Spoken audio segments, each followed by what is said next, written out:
Mukesh. நான் வந்து CIS and PSS computer education கிளாஸில் டேலி படிக்கிறேன். SRM காலேஜில் யூஜி பிகாம் முடிச்சிருக்கேன். அப்புறம் வேர்ல்ட் ஸ்கில் கவுன்சிலில் அப்ளை பண்ணியிருக்கேன். இப்போ நம்ம வந்து டேலியோட பேசிக்ஸ் பார்க்கலாம். வாங்க, டேலி போயிடும். எஸ்கேப் பண்ணுறோம்.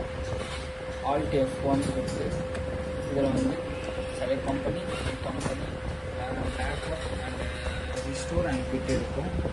ஸோ ஆல்ரெடி கம்பெனி வச்சுருந்தீங்கன்னா நம்ம செலக்ட் கம்பெனி கொடுக்கலாம். இல்லை கம்பெனி புதுசாக க்ரியேட் பண்ணால் க்ரியேட் கம்பெனி கொடுத்து நம்மளோட நேம் இல்லை உங்களோட கம்பெனியோட நேம் பார்த்து எதனாலும் போட்டுக்கலாம். நான் இங்கே என்னோடய நேம் போட்டுக்கிறேன். ஓகேவா?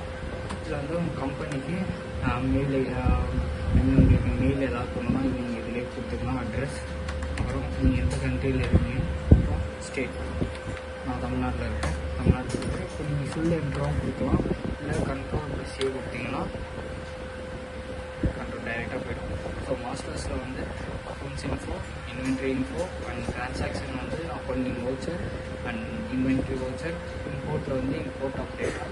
ரிப்போர்ட்ஸில் வந்து பேலன்ஸ் ஷீட் இருக்குது. அப்புறம் ப்ராஃபிட் அண்ட் லாஸ் அக்கௌண்ட் இருக்குது. அப்புறம் ஸ்டாக் சம்மரி இருக்குது. அப்புறம் ரேஷியோ அனாலிசிஸ் இருக்குது அண்ட் டிஸ்பிளே இருக்குது அண்ட் குவிட் இருக்குது. இப்போ மாஸ்டர்ஸில் அக்கௌண்ட்ஸ் இன்ஃபோ போகிறோம். அக்கௌண்ட்ஸ் இன்ஃபோவில் குரூப் இருக்குது, லெஜர் இருக்குது, வவுச்சர் டைப் இருக்குது, குவிட் இருக்குது. இப்போ குரூப் இப்போ லெஜர் போய்ட்டு நம்ம லெஜர் க்ரியேட் பண்ணலாம். அதில் என்ன இது டபுள் லெஜர் கொடுத்துருந்தாங்கன்னா மீன்ஸ் மல்டிபிள்ஸில் போட்டுடலாம். இல்லை சிங்கிள் லெஜர் கொடுத்தாங்கன்னா நம்ம சிங்கிள்லேயே போட்டுடலாம். இப்போ க்ரியேட் கொடுத்துட்டு இப்போது இன்வென்ட்ரி இன்ஃபோவில் வரும். இன்வென்ட்ரி இன்ஃபோவில் ஸ்டாக் புக்ஸ் இருக்குது, ஸ்டாக் ஐட்டம் இருக்குது அண்ட் யூனிட் ஆஃப் மெஷர் இருக்குது, வவுச்சர் டைப் இருக்குது, குவிட் இருக்குது. இப்போ ஸ்டாக் ஐட்டம்ஸில் போய்ட்டு அதே தான் நம்ம போன இதில் அக்கௌண்ட்ஸ் இன்ஃபோவில் ஸ்டாக் வச்சு இதில் பார்த்த மாதிரியே இதில் சிங்கிள் ஸ்டாக் டைப்பும் இருக்குது, இல்லை மல்டிபிளும் இருக்குது. இதில் போய்ட்டு நம்ம ஸ்டாக்ஸு நம்ம க்ரியேட் பண்ணிக்கலாம். அப்புறம் யூனிட்ஸ் ஆஃப் மெஷரில் கிரியேட் அண்ட் குவிட் இருக்குது. வவுச்சர் டைப்பில் create, display, alter and quit இருக்குது. இதில் ஏதாவது நீங்கள் க்ரியேட் பண்ணி ஏதாவது தப்பாச்சுன்னா நம்ம ஆல்டரில் போய்ட்டு அதை சேஞ்ச் பண்ணிக்கலாம். அண்ட் அக்கௌண்டிங் வவுச்சர்ஸில் வந்து இந்த வவுச்சர் கிரியேட் பண்ணும்போது இதில் நம்மளுக்கு பேசிக்ஸாக என்னென்ன கீஸில் என்னென்ன போடலான்றதை பார்ப்போம். இப்போ ஆல்ட்டு எஃபர் கொடுத்தோன்னா கான்ட்ரா வந்து பேங்கிங் சம்மந்தப்பட்டமான வவுச்சர்ஸ் போடலாம். F5 வந்து பேமெண்ட்டு, F6 வந்து ரிசிப்ட், F7 வந்து ஜேர்னல்ஸு அண்டு F8 வந்து சேல்ஸு, F9 வந்து பர்ச்சேஸு. ஸோ இந்த மாதிரி வவுச்சர்ஸ்லாம் நம்ம இந்த கீ போட்டு நம்ம அதை எல்லா வவுச்சர்ஸையும் என்ட்ரி பண்ணிக்கலாம். பேக்ஸ்பேஸ் கொடுத்தா இன்வென்ட்ரி வவுச்சரும் இது தான். ஸோ கன்சப்ஷன் அண்டு ப்ரொடக்ஷன்லாம் இது நம்ம தனித்தனியாக போட்டுக்கலாம். இம்போர்ட் ஆஃப் டேட்டாவில் மாஸ்டர்ஸ் இருக்குது, வவுச்சர்ஸ் இருக்குது, குவிட் இருக்குது. இப்போது ரிப்போர்ட்ஸ் பேலன்ஸ் ஷீட் வந்து நம்ம எதிர்பார்க்கணும்னா லைபிலிட்டி அண்ட் அசெட்ஸ் வந்து டேலி ரெண்டுமே டேலி ஆகுதா இல்லையான்றதை நம்ம பேலன்ஸ் ஷீட்டில் பார்ப்போம். ப்ராஃபிட் அண்ட் லாஸ் அக்கௌண்ட்டில் வந்து நெட் ப்ராஃபிட்ஸ் வரும்.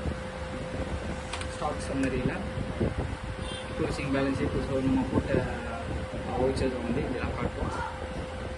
ரேஷியோ அனலைசஸ் இருக்குது. ரேஷியோ அனலைசஸில் working capital, stock in hand, bank account, sundry டெப்டாரு, sundry creditors, sales account, purchase account, stock in hand, net profit, so capital turnover, inventory turnover. So next நம்ம இந்த சைடில் பார்த்தோம்னா current ratio, debit and equity ratio, gross profit, net profit, gross profit percentage, net profit percentage, operating cost of the percentage. So return on investment அதோட percentage. So capital நம்ம return of working capital ஓட அதோட amount வருது. So டிஸ்பிளேயில் trial balance இருக்குது, day book இருக்குது, account book இருக்குது, statement of account இருக்குது, இன்வென்ட்ரி புக் இருக்குது, ஸ்டேட்மெண்ட்ஸ் ஆஃப் இன்வென்ட்ரி இருக்குது, கேஷ் அண்ட் ஃபண்ட் ஃப்ளோ இருக்குது, லிஸ்ட் ஆஃப் அக்கௌண்ட்ஸ் இருக்குது, எக்ஸப்ஷன் ஆஃப் ரிப்போர்ட்ஸ் இருக்குது. ஸோ இப்போ நம்ம பேக் போய்ட்டு நம்ம அக்கௌண்ட்ஸ் இன்ஃபோவில் லெஜர் கொடுக்கும். இன்கேஸ் இந்த சிங்கிள் லெஜர்லேயோ ஆர் மல்டிபிள் லெஜர்லையோ ஏதாவது தப்பு பண்ணியிருந்தீங்கன்னா ஆர்டர் கொடுத்தோம்னா நம்ம எப்படி சேஞ்ச் பண்ணிக்கலாம். இன்கேஸ் நம்ம நேம் மாற்றி போடுறது இல்லை அமௌண்ட்டையும் மாற்றி போடுறதா இருந்தாலும் நம்ம சேஞ்ச் பண்ணிக்கலாம். அதேமாரி சிங்கிள் இதுலேயும் நம்ம ஆர்டர் கொடுத்தோம்னா இதனாலும் நம்ம சேஞ்ச் பண்ணிக்கலாம். ஸோ பேக் ஸ்பேஸ் கொடுத்திங்கன்னா இதுதான் பேசிக் டேலியோட பேசிக்ஸ்.